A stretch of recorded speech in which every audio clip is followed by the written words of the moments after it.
আজ সবাই মিলে অনেক দিন পরে এসেছি বাসন্তী। বাবার একটু ঠান্ডা লেগে জ্বর এসে গেছিল। ডাক্তারখানায় এসে মা আমাকে দেখাচ্ছে, ওই যে রুমটা দেখতে পাচ্ছিস, ওখান থেকেই এই পৃথিবীকে প্রথম অনুভব করতে পেরেছিস। বাজারে কিছু ওষুধ কেনার জন্য এসেছি। পলাশ বলে একজন এটা আমার হাতে দিয়ে বলল, দিদি এটা তোমার জন্য, আমি তোমার ভিডিও দেখি। আরেকজনের সঙ্গে দেখা হলো বটে, কিন্তু কথা হলো না।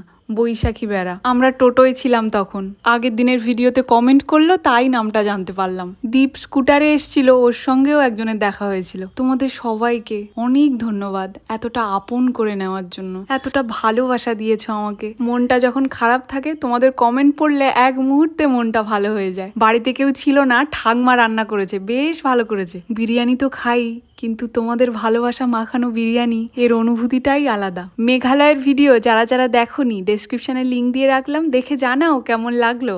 চলো সবাই ভালো থাকো, আজকে তাহলে আসি, দেখা হচ্ছে কাল।